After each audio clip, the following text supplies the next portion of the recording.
जय जगन्नाथ राधे श्रीकृष्ण। शिव पुराण रे उल्लेखित रही माँ पार्वती माँ महादेव को दुईटी प्रश्न पचारुछंती।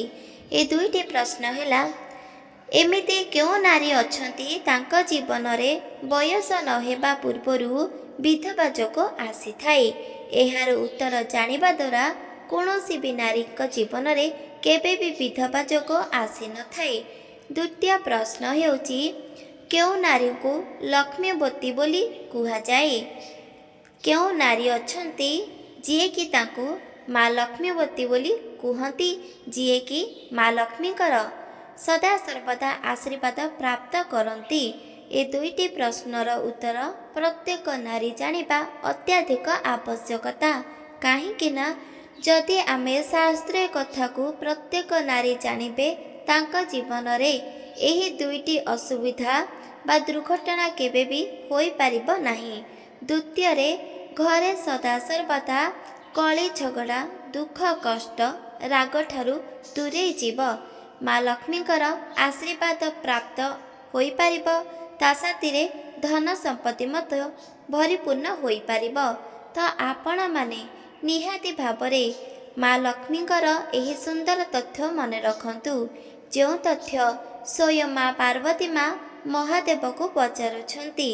एही शिव पुराण कथा जे कौनसी भी नारी बा पुरुष जदि निज कर्णरे श्रवण करती, तांका जीवन रे जहाँ भी रखिथिबे आशा स्वप्न सबु किछि साकार हेब, आशीर्वाद मध्य पूरण हेब।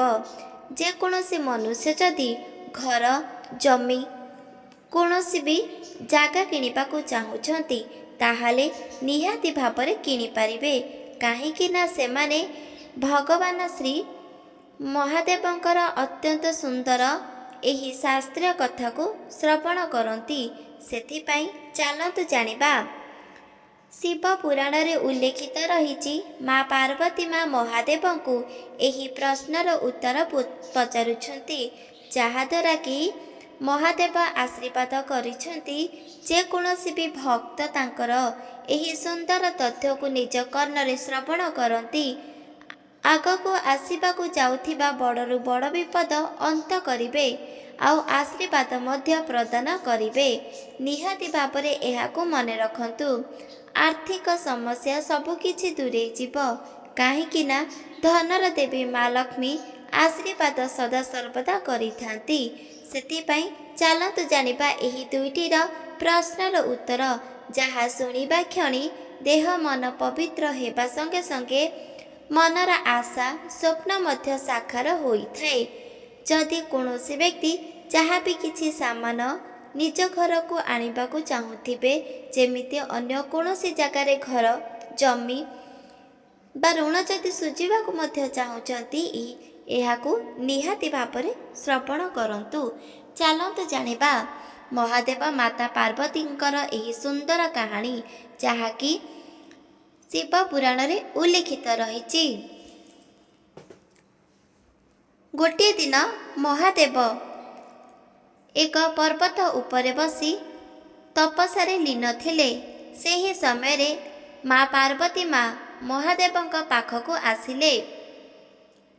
महादेव ध्यानमग्न थिबा कारणरु माँ पार्वती एकला ही मृत्यु लोकों को भ्रमण करिबा पई आसीगले, सांगरे काहाकु मध्य आनी नथिले। मृत्यु लोकरे भ्रमण करू करू देखिले कि किछि महिला विधवा होइछंती, जहार बयस बिल्कुल भी होई नाही। माँ पार्वती माँ महिला मन को देखि आश्चर्य होइगले, काहेकि अत्याधिक परिमाणरु बहुत नारी विधवा होइछंती, जहार बयस बिल्कुल भी मध्य होई नाही।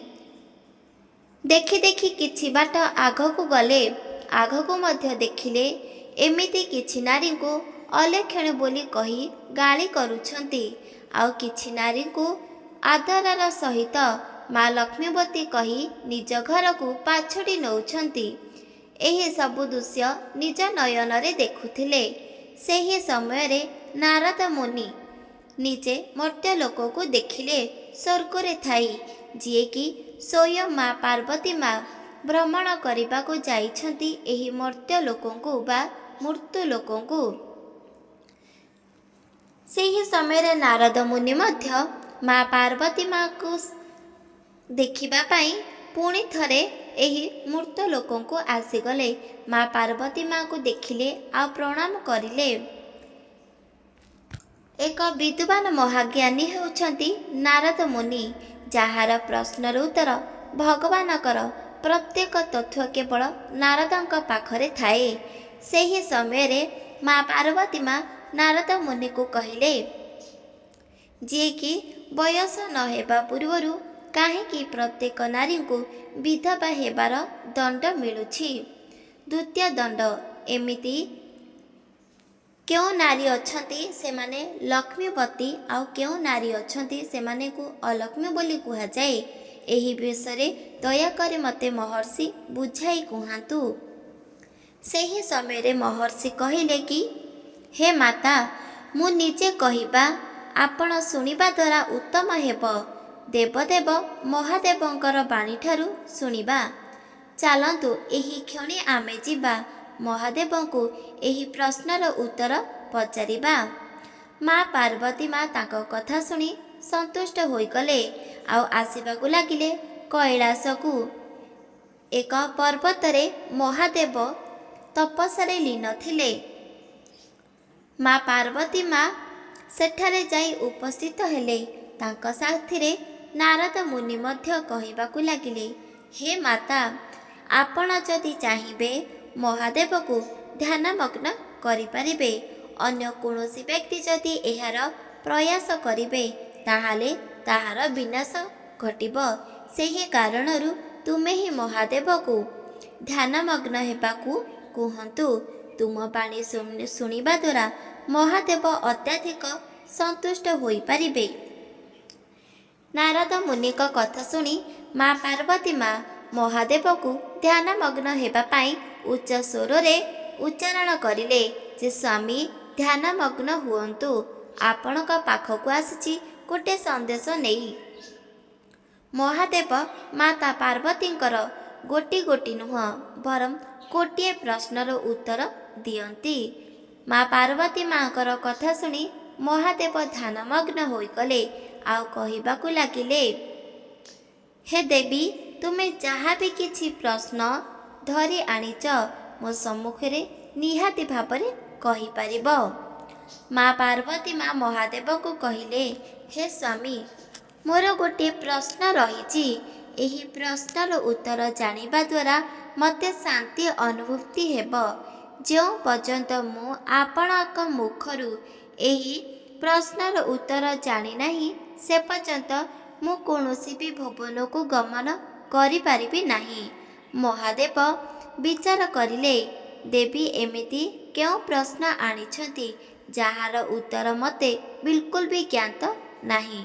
ସେହି ସମୟରେ ମା ପାର୍ବତୀ ମା ମହାଦେବଙ୍କୁ ପଚାରୁଛନ୍ତି, ହେ ସ୍ୱାମୀ, ମୃତ ଲୋକଙ୍କ ପାଖକୁ ଭ୍ରମଣ କରିବାକୁ ଯାଇଥିଲି ଆଉ ସେଠାରେ କିଛି ଅଦୃଶ୍ୟ ଜିନିଷ ଦେଖିଲି, ଯାହାର ପ୍ରଶ୍ନର ଉତ୍ତର ମଧ୍ୟ ମୋତେ ମିଳିପାରୁନି। ହେ ସ୍ୱାମୀ, ଏହି ମୃତ ଲୋକରେ କିଛି ନାରୀଙ୍କୁ ଦେଖିଲି ଯିଏକି ବୟସ ନ ହେବା ପୂର୍ବରୁ ବିଧବା ହୋଇଛନ୍ତି। ଏହାର କାରଣ ବିଷୟରେ ଜାଣିବା ମୋତେ ଅତ୍ୟଧିକ ଜରୁରୀ। ଦୟାକରି ବିଲକୁଲ ବି ମନା କରନ୍ତୁ ନାହିଁ। ଏହାର କାରଣ ମୋତେ କୁହନ୍ତୁ। ଏହି କଳିଯୁଗରେ ଏମିତି କେଉଁ ନାରୀ ଅଛନ୍ତି ଯାହାକି ତାକୁ ଅଲକ୍ଷ୍ମୀ ବୋଲି କୁହାଯାଏ, ଆଉ କିଛି ନାରୀ ଅଛନ୍ତି ସେମାନଙ୍କୁ ଲକ୍ଷ୍ମୀବତୀ ବୋଲି କୁହନ୍ତି। ଏହାର କାରଣ ମଧ୍ୟ ମୋତେ କୁହନ୍ତୁ।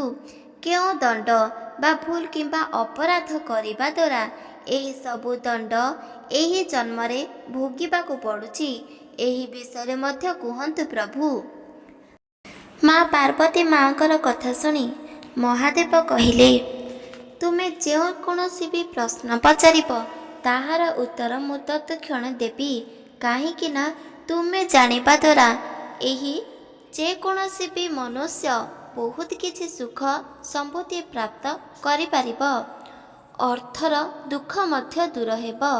ସେଥିପାଇଁ ହେ ଦେବୀ, ତୁମେ ଯେକୌଣସି ବି ପ୍ରଶ୍ନ ପଚାରିବ ସେହି ସବୁ ପ୍ରଶ୍ନର ଉତ୍ତର କେବଳ ଶିବ ପୁରାଣରେ ଉଲ୍ଲେଖିତ ରହିପାରିବ। ସେଥିପାଇଁ ତୁମ ପ୍ରଶ୍ନର ଉତ୍ତର ପ୍ରତ୍ୟେକ ନାରୀ ଶ୍ରବଣ କରିବେ ତାଙ୍କ ଜୀବନର ଏହି ସବୁ ଦୁଃଖ କଷ୍ଟକୁ ଲିଭାଇ ଦେଇପାରିବେ। ସେଥିପାଇଁ ତୁମର ପ୍ରଶ୍ନର ଉତ୍ତର ନିହାତି ଭାବରେ ମୁଁ ଦୂର କରିପାରିବି। ସେହି ସମୟରେ ନାରଦ ମଧ୍ୟ ଥିଲେ। ନାରଦ କହିଲେ, ହେ ମହାଦେବ, ଆପଣ ନିଶ୍ଚିତ ଭାବରେ ଏହି ପ୍ରଶ୍ନର ଉତ୍ତର ସରଳ ଭାବରେ ଦିଅନ୍ତୁ, ଯାହାଦ୍ୱାରା କି ପ୍ରତ୍ୟେକ ନାରୀ ମଧ୍ୟ ଜାଣିପାରିବେ। ମହାଦେବ ନାରଦ ମୁନିକୁ କହିଲେ, ନିଶ୍ଚିତ ଭାବରେ ପ୍ରତ୍ୟେକ ନାରୀ ଏହାକୁ ଶ୍ରବଣ କରିବେ ତାଙ୍କ ଜୀବନର ସବୁକିଛି ଦୁଃଖ କଷ୍ଟ ମଧ୍ୟ ଦୂର ହୋଇପାରିବ। ସେଥିପାଇଁ ମା ପାର୍ବତୀ ମା ମହାଦେବକୁ କହିଲେ, ହେ ସ୍ୱାମୀ, ଏହି ପ୍ରଶ୍ନ 3ଟି ପ୍ରଶ୍ନର ଉତ୍ତର ଶୁଣିବା ଦ୍ୱାରା ମୁଁ ବହୁତ ଖୁସି ମଧ୍ୟ ହୋଇପାରିବି। ସର୍ବପ୍ରଥମେ ମନେ ରଖ, ଏମିତି କେଉଁ ନାରୀ ଅଛନ୍ତି ବୟସ ନ ହେବା ପୂର୍ବରୁ ତାଙ୍କୁ ବିଧବା ଯୋଗ ଆସିଥାଏ? କାହିଁକି ବିଧବା ହେବାକୁ ପଡ଼ିଥାନ୍ତି ଏମିତି ନାରୀଙ୍କୁ? ଦ୍ୱିତୀୟରେ ହେଉଛି, ଏମିତି କେଉଁ ନାରୀ ଅଛନ୍ତି ସେ ନାରୀ ମନକୁ ଲକ୍ଷ୍ମୀବତୀ ବୋଲି କୁହାଯାଏ? ତୃତୀୟରେ ହେଉଛି, ଏମିତି କେଉଁ ନାରୀ ଅଛନ୍ତି ସେହି ନାରୀଙ୍କୁ ଅଲକ୍ଷ୍ମୀ ବୋଲି କୁହନ୍ତି? ଏହି ପ୍ରଶ୍ନ ମୋତେ ନିହାତି ଭାବରେ କୁହନ୍ତୁ। ନାରୀମାନଙ୍କ ଦ୍ୱାରା ଏମିତି କେଉଁ ଭୁଲ ହେଉଛି ଯାହାର ଭୁଲର ଦଣ୍ଡ ତାଙ୍କୁ ଆଉ ତାଙ୍କ ପରିବାରକୁ ମଧ୍ୟ ଭୋଗିବାକୁ ପଡ଼ୁଛି? ମାତା ପାର୍ବତୀ ମାଙ୍କର କଥା ଶୁଣି ମହାଦେବ ଅତ୍ୟଧିକ ଖୁସି ହୋଇଗଲେ ଆଉ କହିଲେ, ନିହାତି ଭାବରେ ଶିବ ପୁରାଣରୁ ପ୍ରତ୍ୟେକ ତଥ୍ୟ ଶ୍ରବଣ କରିପାରିବା। ତ ମୁଁ କାହାଣୀ ମାଧ୍ୟମରେ ତୁମକୁ କହୁଛି, ଯାହାଦ୍ୱାରା କି ତୁମେ ଆଉ ପ୍ରତ୍ୟେକ ବ୍ୟକ୍ତି ଏହାକୁ ଶ୍ରବଣ କରିପାରିବେ। ଶିବ ପୁରାଣରେ ଉଲ୍ଲେଖିତ ରହିଛି, ଏହି କାହାଣୀ ଯେକୌଣସି ବ୍ୟକ୍ତି ଯଦି ଶ୍ରବଣ କରିବ, ସେ ନାରୀ ହେଉ ବା ପୁରୁଷ, ତାଙ୍କ ଜୀବନରୁ ସଦାସର୍ବଦା ଦୁଃଖ କଷ୍ଟ ଦୂରେଇ ଯିବା ସଙ୍ଗେ ସଙ୍ଗେ ଧନର ଅଭାବ ମଧ୍ୟ ଦୂରେଇ ଯିବ। ମା ଲକ୍ଷ୍ମୀଙ୍କର ଆଶୀର୍ବାଦ ସଦାସର୍ବଦା ରହିପାରିବ। ମହାଦେବ ମାତା ପାର୍ବତୀ ଆଶୀର୍ବାଦ କରିବେ। ସେହି ଘରେ ଯେକୌଣସି ବି ବ୍ୟକ୍ତି ଥିବ ତାଙ୍କର ଗୋଟି ଗୋଟି କରି ଗୋଟିଏ ମନସ୍କାମନା ପୂରଣ ହୋଇପାରିବ। ଦ୍ୱିତୀୟରେ ଉଲ୍ଲେଖିତ ରହିଛି, ଯେକୌଣସି ବି ପୁରୁଷ ବା ନାରୀ ଯଦି ଏହାକୁ ମନ ଧ୍ୟାନ ଦେଇ ଶ୍ରବଣ କରିବେ, ସତ୍ୟ ମାନିବେ ଆଉ ସମ୍ମାନ ଦେବେ, ସେହି ନାରୀ ବା ପୁରୁଷଙ୍କର ଜୀବନର ପ୍ରତ୍ୟେକ ଇଚ୍ଛା ମନସ୍କାମନା ସମ୍ପୂର୍ଣ୍ଣ ଭାବରେ ପୂରଣ ହୋଇପାରିବ। ସେଥିପାଇଁ ନିହାତି ଭାବରେ ପ୍ରତ୍ୟେକ ନାରୀ ବା ପୁରୁଷ ଏହାକୁ ଶୁଣିବା ଅତ୍ୟଧିକ ଜରୁରୀ ଅଟେ। ମହାଦେବ ମାତା ପାର୍ବତୀ ମାଙ୍କୁ କହିଲେ, ହେ ଦେବୀ, ତାହେଲେ ତୁମର ପ୍ରତ୍ୟେକ ପ୍ରଶ୍ନର ଉତ୍ତର ଦେବା ପାଇଁ ମୁଁ ତତ୍କ୍ଷଣି ରହିଛି। ସର୍ବଶ୍ରେଷ୍ଠରେ ଶୁଣ, କେଉଁ ନାରୀଙ୍କୁ ଲକ୍ଷ୍ମୀବତୀ ବୋଲି ପ୍ରତ୍ୟେକ ମନୁଷ୍ୟ କୁହନ୍ତି? ସେହି ନାରୀ ତାଙ୍କ ଜୀବନରେ କେଉଁ ସବୁ ପୁଣ୍ୟ ଅର୍ଜନ କରିଛନ୍ତି, ସେଥିପାଇଁ ତ ତାକୁ ଲକ୍ଷ୍ମୀବତୀ ବୋଲି କୁହାଯାଏ। ମନ ଧ୍ୟାନ ଦେଇ ଶୁଣ, ବ୍ରହ୍ମା ପୁରାଣରେ ଉଲ୍ଲେଖିତ ରହିଛି, ନାରୀଙ୍କର ଶରୀରର ଗଠନ କିଛି ଅଲଗା ପ୍ରକାର ହୋଇଥାଏ। ସେହି କାରଣରୁ ତାଙ୍କୁ ଲକ୍ଷ୍ମୀଙ୍କର ଆଶୀର୍ବାଦ ପ୍ରାପ୍ତ ହୋଇଥାଏ। ଯେମିତିକା ଯେଉଁ ନାରୀ ସଦାସର୍ବଦା ନିଜ ମନରେ ଖୁସି ହୁଅନ୍ତି, ନିଜ ମୁଖରେ ସଦାସର୍ବଦା ଖୁସି ଆନନ୍ଦରେ ରହିଥାନ୍ତି, ସେମିତିକା ନାରୀ ପାଖରେ କେବେ ବି କୌଣସି ବି ଦୁଃଖ ପହଞ୍ଚି ନଥାଏ। ଯେତେ ମଧ୍ୟ ଅଭାବ ଥିଲେ ଯେଉଁ ନାରୀ ସଦାସର୍ବଦା ଅଭାବ ସାଥିରେ ମଧ୍ୟ ସମସ୍ତଙ୍କୁ ସାହାଯ୍ୟ କରୁଥାନ୍ତି, ଯାହା ବି କିଛି ଦ୍ରବ୍ୟ ବାଣ୍ଟି କରି ସେବନ କରିଥାନ୍ତି, ସେହି ନାରୀଙ୍କ ଜୀବନରେ କେବେ ବି ଦୁଃଖ କଷ୍ଟ ଆସିନଥାଏ। ଯେଉଁ ନାରୀ ସଦାସର୍ବଦା ଭକ୍ତି ମାର୍ଗରେ ଥାଏ, ପ୍ରତ୍ୟେକ ଦେବୀ ଦେବତାଙ୍କୁ ପୂଜା ଆରାଧନା କରିଥାନ୍ତି, ଉପବାସ ବ୍ରତ ମଧ୍ୟ କରିଥାନ୍ତି, ପ୍ରତ୍ୟେକ ଭଗବାନଙ୍କ ପାଖରେ ବିଶ୍ୱାସ ଆଉ ଭରସା ରଖିଥାନ୍ତି, ସେମିତିକା ନାରୀ ପାଖରେ କେବେ ବି ଅଭାବ ରହିପାରିବ ନାହିଁ। ସେହି ନାରୀ ସଦାସର୍ବଦା ଗୁଣର ସୁନ୍ଦର ହୋଇଥାଏ, ରୂପବତୀ ହୋଇଥାଏ ବା ରୂପର ମଧ୍ୟ ସୁନ୍ଦର ହୋଇଥାଏ। ସେମିତିକା ନାରୀ ଯାହା ଘରେ ମଧ୍ୟ ବାସ କରୁଥାନ୍ତି ସେହି ଘର ସ୍ୱର୍ଗ ବନିଥାନ୍ତି। ସେହି ଘରେ ସଦାସର୍ବଦା ଧନ ସମ୍ପତ୍ତି ମଧ୍ୟ ପ୍ରାପ୍ତ ହୋଇଥାଏ। ଦ୍ୱିତୀୟରେ ମନେ ରଖ, ଯେଉଁ ଘରେ ଯଦି କନ୍ୟା ଗୋଟିଏ ଜନ୍ମ ହେଉଛି ତାଙ୍କ ଘରର ପ୍ରତ୍ୟେକ ବ୍ୟକ୍ତି ସଦସ୍ୟ ବହୁତ ଖୁସି ହୋଇଥାନ୍ତି, ପ୍ରଶଂସା କରିଥାନ୍ତି। ସେହି ଘରେ ମା ଲକ୍ଷ୍ମୀଙ୍କର, ସରସ୍ୱତୀଙ୍କର, ପ୍ରତ୍ୟେକ ଦେବୀ ଦେବତାଙ୍କର ଆଶୀର୍ବାଦ ପ୍ରାପ୍ତ ହୋଇଥାଏ।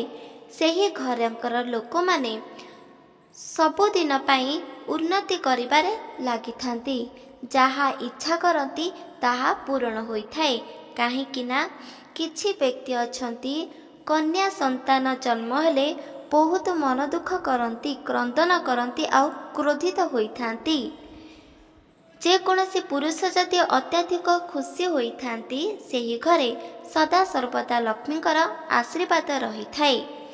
ଏବେ ମନେ ରଖ ଦ୍ୱିତୀୟ ପ୍ରଶ୍ନର ଉତ୍ତର।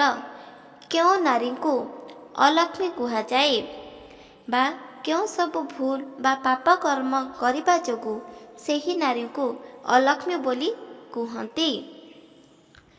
ଯେଉଁ ନାରୀ ସଦାସର୍ବଦା ଛୋଟିଆ ଛୋଟିଆ କଥାରେ କ୍ରୋଧିତ ହୋଇଥାନ୍ତି, ମନରେ କିମ୍ବା ନିଜ ମୁଖରେ କେବେ ବି ଖୁସି ଆନନ୍ଦ ଅନୁଭବ କରନ୍ତି ନାହିଁ, ଅନ୍ୟ ଖୁସିକୁ ଦେଖିଲେ କେବେ ବି ସହ୍ୟ କରିପାରନ୍ତି ନାହିଁ।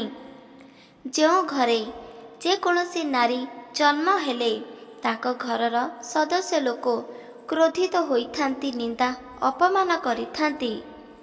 ଯେଉଁ ନାରୀ ଦେବତାଙ୍କୁ ପୂଜା ଆରାଧନା କରନ୍ତି ନାହିଁ, ଶାସ୍ତ୍ରକୁ ନିନ୍ଦା କରନ୍ତି, ଅପମାନ କରନ୍ତି, ଶାସ୍ତ୍ର ଅନୁଷ୍ଠାନରେ ନିଜର ଚାଲି ମଧ୍ୟ ଅଲଗା ରଖନ୍ତି, ଏହାର ଅର୍ଥ ହେଉଛି ମନୁଷ୍ୟ ଜୀବନ ହେତୁ ଭକ୍ତି, ଧ୍ୟାନ, ବିଶ୍ୱାସ ସହିତ ବଞ୍ଚିବା, ଏହି ସବୁକୁ ଧ୍ୟାନ ଦେଇନଥାନ୍ତି। ସେମିତିକା ନାରୀ ଯାହାରି ମଧ୍ୟ ଘରେ ରୁହେ ସେହି ଘର ନଷ୍ଟ ବନିଥାଏ। ସେହି ଘର ଧନ କିମ୍ବା ରାଜାର ବ୍ୟକ୍ତି ହେଉଥାଉ ନା କାହିଁକି କ୍ଷଣକ ମାତ୍ରରେ ରାଜା ଏକ ଭିକାରୀ ବନିଥାଏ। ସେହି ନାରୀଙ୍କୁ ଅଲକ୍ଷ୍ମୀ ବୋଲି ଦୁନିଆ କୁହନ୍ତି। ସେହି ନାରୀ ତା ଜୀବନରେ କେବେ ବି ଉପବାସ, ବ୍ରତ, ଧ୍ୟାନ, ସତ୍ୟ, ଶାସ୍ତ୍ରକୁ ମାନନ୍ତି ନାହିଁ। ସେହି ନାରୀ ନିଜର ଜୀବନକୁ ନଷ୍ଟ କରିବା ଦ୍ୱାରା ଅନ୍ୟର ଜୀବନକୁ ମଧ୍ୟ ନଷ୍ଟ କରିଥାନ୍ତି। ଏହାର ଅର୍ଥ ହେଉଛି ନିଜକୁ କଷ୍ଟ ଦୁଃଖ ଦେବା ସତ୍ତ୍ୱେ ନିଜର ପରିବାରକୁ ମଧ୍ୟ କଷ୍ଟ ଦୁଃଖ ଦେଇଥାନ୍ତି। ଏମିତିକା ନାରୀଙ୍କ ଜୀବନରେ କେବେ ବି କୌଣସି ବି ସୁଖ ଆସିନଥାଏ। ସେଥିପାଇଁ ତ କୁହାଯାଉଛି ଯେଉଁ ନାରୀ ସଦାସର୍ବଦା ଭକ୍ତି ମାର୍ଗରେ ଥାଏ, ଶକ୍ତି, ସତ୍ୟ ଆଉ ସମ୍ମାନ ଦେବାର ଶିଖିଥାଏ, ସଦାସର୍ବଦା ସାହାଯ୍ୟ କରିଥାନ୍ତି ପ୍ରତ୍ୟେକ ପଶୁପକ୍ଷୀ, କୀଟପତଙ୍ଗକୁ, ସମସ୍ତଙ୍କର ଦୁଃଖକୁ ନିଜର କରିଥାନ୍ତି, ଅନ୍ୟର ଆଖିର ଲୁହକୁ ଦେଖିବା ମାତ୍ରେ ନିଜର ନୟନରୁ ଆଂସୁ ଝରି ପଡ଼ିଥାଏ, ଅନ୍ୟର ଖୁସିକୁ ଦେଖିବା ମାତ୍ରେ ନିଜେ ମଧ୍ୟ ଖୁସି ଆନନ୍ଦ ହୋଇଥାଏ। ଏମିତିକା ନାରୀଙ୍କୁ ଲକ୍ଷ୍ମୀବତୀ ବୋଲି କୁହାଯାଏ। ସେଥିପାଇଁ ପ୍ରତ୍ୟେକ ନାରୀ ଲକ୍ଷ୍ମୀବତୀ ହେବା ଆବଶ୍ୟକତା ହୋଇଥାଏ। କାହିଁକି ନା ପ୍ରତ୍ୟେକ ନାରୀଙ୍କ ଓଠରେ ସଦାସର୍ବଦା ଆନନ୍ଦ, ଖୁସି ରହିବା ଅତ୍ୟଧିକ ଜରୁରୀ। ତାହେଲେ ଯାଇ ଜୀବନର ସବୁକିଛି ଦୁଃଖ କଷ୍ଟ ଦୂର ହୋଇଥାଏ। ମା ପାର୍ବତୀ ମା ଏହି ଦୁଇଟିର ପ୍ରଶ୍ନ ଉତ୍ତର ଶୁଣି ଅତ୍ୟଧିକ ଖୁସି ହୋଇଗଲେ ଆଉ କହିବାକୁ ଲାଗିଲେ, ହେ ସ୍ୱାମୀ, ଆପଣଙ୍କର ଏହି ସୁନ୍ଦର ବାଣୀ ଶୁଣିବା ଦ୍ୱାରା ମୋତେ ବହୁତ ଖୁସି ଆଉ ଆନନ୍ଦ ଲାଗୁଛି। କାହିଁକି ନା ଆପଣଙ୍କର ଏକ ସୁନ୍ଦର ପୁରାଣରେ ଏହି ସବୁ ତଥ୍ୟ ଉଲ୍ଲେଖ ହେବ। ଆଉ ପ୍ରତ୍ୟେକ ବ୍ୟକ୍ତି ମଧ୍ୟ ଏହାକୁ ଶ୍ରବଣ କରିବେ। ସେ ପୁଣି ଖୁସି ଆନନ୍ଦରେ ସେହିପରି କାର୍ଯ୍ୟ ବା କାମ ମଧ୍ୟ କରିବେ। ତାଦ୍ୱାରା ତାଙ୍କ ଜୀବନରେ ସବୁକିଛି ଦୁଃଖ କଷ୍ଟ ଚାଲିଯିବ। ମୁଁ ବହୁତ ଖୁସି ପ୍ରଭୁ। ଆପଣ ଏବେ ତୃତୀୟ ପ୍ରଶ୍ନର ଉତ୍ତର ମଧ୍ୟ କହିଦିଅନ୍ତୁ। ତାଦ୍ୱାରା ପ୍ରତ୍ୟେକ ନାରୀ ପୁରୁଷମାନେ ମଧ୍ୟ ଜାଣିପାରିବେ। ତୃତୀୟ ପ୍ରଶ୍ନର ଉତ୍ତର, ମହାଦେବ ମାତା ପାର୍ବତୀ ମାଙ୍କୁ କହିବା ପୂର୍ବରୁ ନାରଦ ମୁନିଙ୍କୁ ସର୍ବପ୍ରଥମେ ପଚାରିଲେ, ହେ ଦେବର୍ଷି ନାରଦ, ତୁମେ କ'ଣ ଏହି ପ୍ରଶ୍ନର ଉତ୍ତର ଜାଣିପାରିନାହଁ? ତାହେଲେ ଯଦି ଜାଣିଛ, ମାତା ପାର୍ବତୀଙ୍କୁ କହିଦିଅ ଏହି ପ୍ରଶ୍ନର ଉତ୍ତର। ସେହି ସମୟରେ ଦେବର୍ଷି ନାରଦ କହିଲେ, ହେ ପ୍ରଭୁ, ଆପଣ ତ ଅନ୍ତର୍ଯ୍ୟାମୀ, ଆପଣଙ୍କ ଠାରୁ ବଡ଼ ଏହି ସଂସାରରେ କିଛି ବି ନାହିଁ। ଏହି ପ୍ରଶ୍ନର ଉତ୍ତର ମୁଁ ନିହାତି ଭାବରେ କହିବାକୁ ଚାହୁଁଛି, କିନ୍ତୁ ଆପଣଙ୍କ ମୁଖରୁ ବାଣୀ ଶୁଣିବା ମୋତେ ବହୁତ କିଛି ମଧୁର ପରିପୂର୍ଣ୍ଣ କରିଦେଉଛି, ଯାହା ଆପଣଙ୍କୁ ଜ୍ଞାତ ମଧ୍ୟ ଅଛି। ଦୟାକରି ଏହି ପ୍ରଶ୍ନର ଉତ୍ତର ଆପଣ ହିଁ କୁହନ୍ତୁ, କାହିଁକି ନା ତା ସତ୍ତ୍ୱେ ମା ପାର୍ବତୀ ମା ଆଉ ମୁଁ ଅତ୍ୟଧିକ ସନ୍ତୁଷ୍ଟ ହୋଇ ଶ୍ରବଣ କରିବୁ। ତାଦ୍ୱାରା ପୁରାଣରେ ମଧ୍ୟ ଉଲ୍ଲେଖିତ ରହିପାରିବ। ପ୍ରତ୍ୟେକ ମନୁଷ୍ୟ ପଢ଼ିବା ପୂର୍ବରୁ ଏକଥା ମଧ୍ୟ ଜାଣିପାରିବେ କି ମହାଦେବଙ୍କର ବାଣୀ ଅତ୍ୟଧିକ ମଧୁର, ଯିଏକି ଦେବର୍ଷି ନାରଦ ସ୍ୱୟଂ ଉଲ୍ଲେଖିତ ହୋଇଥିଲେ ବା କହିଥିଲେ। ମହାଦେବ ନାରଦ ମୁନିଙ୍କର ଏହି କଥା ଶୁଣି ବହୁତ ଖୁସି ହୋଇଗଲେ ଆଉ କହିଲେ, ଏହାର ଉତ୍ତର ମୁଁ ନିହାତି ଭାବରେ କହିବି। ମାତା ପାର୍ବତୀ ମାଙ୍କର ତୃତୀୟ ପ୍ରଶ୍ନ ସବୁଠାରୁ ଶେଷ ପ୍ରଶ୍ନ। ଶେଷ ପ୍ରଶ୍ନ ହେଲା, ଏମିତି କେଉଁ ନାରୀ ଅଛନ୍ତି ବା କେଉଁ ଭୁଲ କରୁଛନ୍ତି ଏହାଦ୍ୱାରା ତାଙ୍କର ବୟସ ନ ହେବା ପୂର୍ବରୁ ତାଙ୍କୁ ମୃତ୍ୟୁଦଣ୍ଡ ଦେଇଥାନ୍ତି? ଏମିତି କେଉଁ ନାରୀ ଅଛନ୍ତି ଯିଏକି ତାଙ୍କର ବୟସ ନ ହେବା ପୂର୍ବରୁ ତାଙ୍କୁ ବିଧବା ଯୋଗ ଆସିଥାଏ? ପ୍ରକୃତରେ ନାରୀ ତାଙ୍କ ଜୀବନରେ ଏମିତି କେଉଁ ସବୁ ଭୁଲ ବା ପାପ କର୍ମରେ ଲିପ୍ତ ଥାଆନ୍ତି, ସେହି କାରଣରୁ ତାଙ୍କୁ ଏକ ବିଧବା ଯୋଗର ଦଣ୍ଡ ସହ୍ୟ କରିବାକୁ ପଡ଼ିଥାଏ? ଏହି ପ୍ରଶ୍ନର ଉତ୍ତର ମହାଦେବ ନିହାତି ଭାବରେ ବୁଝେଇକି ପ୍ରତ୍ୟେକ ମନୁଷ୍ୟଙ୍କୁ କହିଲେ, ଆଉ ଏକଥା ଶାସ୍ତ୍ରରେ ମଧ୍ୟ ଉଲ୍ଲେଖିତ ରହିଛି। ଦେବୀ, ଏହି ତୃତୀୟ ପ୍ରଶ୍ନର ଉତ୍ତର ମନ ଧ୍ୟାନ ଦେଇ ଶୁଣ।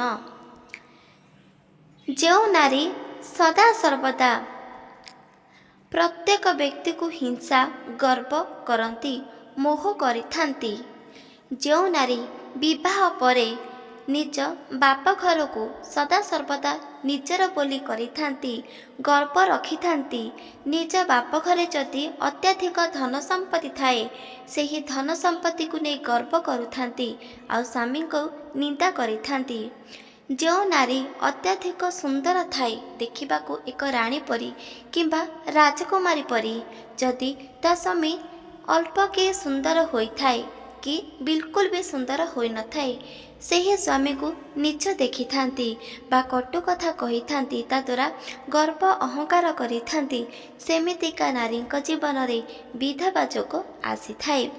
ତୃତୀୟରେ ମନେ ରଖ, ଯେଉଁ ନାରୀ କୌଣସି ବି ଭଗବାନଙ୍କୁ ଭକ୍ତି କରନ୍ତି ନାହିଁ, ଭଗବାନଙ୍କୁ ପୂଜା ଆରାଧନା କରନ୍ତି ନାହିଁ, ଶାସ୍ତ୍ରକୁ ମାନନ୍ତି ନାହିଁ, ସଦାସର୍ବଦା ନିନ୍ଦା କରନ୍ତି କିମ୍ବା ଶାସ୍ତ୍ରକୁ ସମ୍ମାନ କରନ୍ତି ନାହିଁ, ଏମିତିକା ନାରୀ ସଦାସର୍ବଦା ଯେତେ ବି ଜନ୍ମ ନେଇଥାନ୍ତି କେବଳ ବିଧବା ଯୋଗ ଆସିଥାଏ, ବିଧବା ହେବାକୁ ପଡ଼ିଥାଏ। ଏହି ବିଧବା ଦଣ୍ଡ ବା ଯୋଗ ଅତ୍ୟାଠାରୁ କଷ୍ଟର ଦଣ୍ଡ ହୋଇଥାଏ। ତୁମେ କେତେ ବି ମଧ୍ୟ ପୁଣ୍ୟ ଅର୍ଜନ କରିଥାଉ ନା କାହିଁକି, ଭଗବାନଙ୍କୁ ପୂଜା ପାଠ ଧର୍ମ ମାର୍ଗ ସର୍ବସ୍ୱ ସବୁ କାର୍ଯ୍ୟ କରିଥାଉ ନା କାହିଁ, ଯଦି କୌଣସି ନାରୀ ଏହିସବୁ କାର୍ଯ୍ୟ କଲା ପରେ ବି ଯଦି ବିଧବା ହେବାକୁ ପଡ଼ିଥାଏ, ତାହାର ସବୁକିଛି ପୁଣ୍ୟ ନଷ୍ଟ ହୋଇଥାଏ ଆଉ ସିଏ ପାପ ମଧ୍ୟ ଭୋଗିବାକୁ ପଡ଼ିଥାଏ।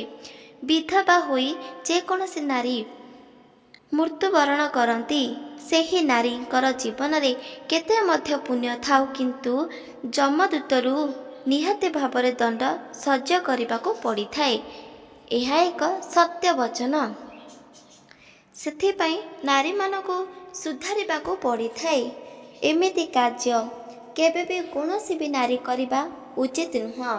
ତୃତୀୟ କଥା ମନେ ରଖ, ଯେଉଁ ନାରୀ ସ୍ୱାମୀକୁ ଦେବତା ମାନନ୍ତି ନାହିଁ, ସ୍ୱାମୀକୁ ନିନ୍ଦା ଅପମାନ କରନ୍ତି, ସ୍ୱାମୀର ମୂଲ୍ୟ ବୁଝିପାରନ୍ତି ନାହିଁ, ଯେକୌଣସି ବି ଶାସ୍ତ୍ରକୁ ସତ୍ୟ କୁହନ୍ତି, ଭଗବାନଙ୍କୁ ମାନନ୍ତି, ଭଗବାନଙ୍କୁ ପୂଜା ଆରାଧନା କରିଥାନ୍ତି, ଉପବାସ ବ୍ରତ କରିଥାନ୍ତି, ସେହି ନାରୀ ବାଲ୍ୟକାଳରେ ହିଁ ବିଧବା ହୋଇଥାନ୍ତି।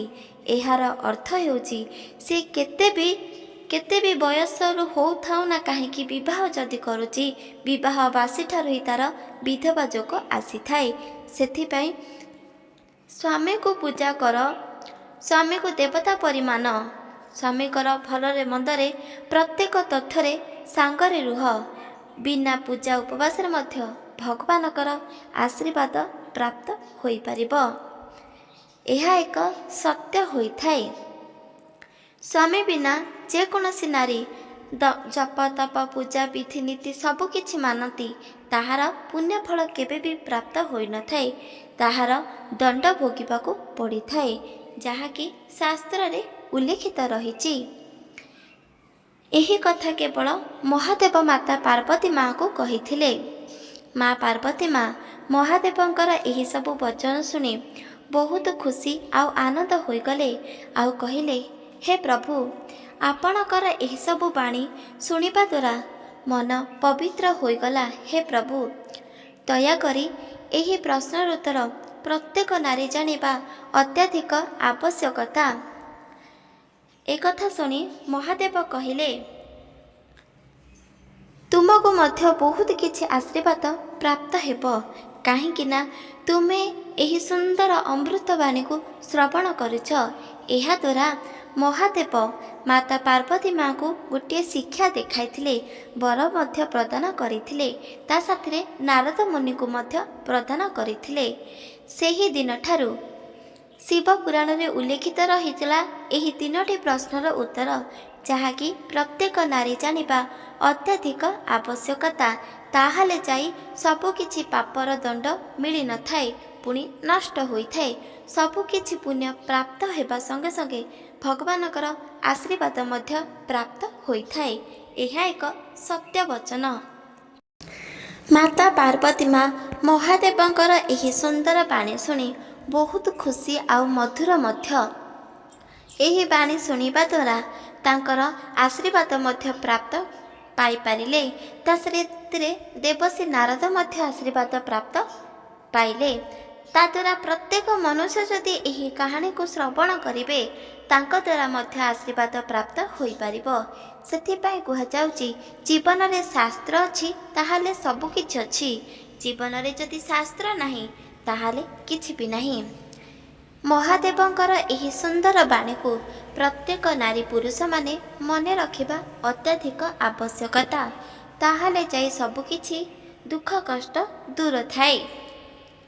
ପ୍ରତ୍ୟେକ ନାରୀ କୁହନ୍ତି ବା ପ୍ରତ୍ୟେକ ବ୍ୟକ୍ତି କୁହନ୍ତି, ଯିଏକି ଏହି ନାରୀ ଏକ ଅଲକ୍ଷ୍ମୀ, ଯାହାର ବାସ କରିବା ମାତ୍ରେ ଲକ୍ଷ୍ମୀ କ୍ରୋଧିତ ହୋଇ ସବୁଦିନ ପାଇଁ ଘର ଛାଡ଼ି ଚାଲିଯାଆନ୍ତି।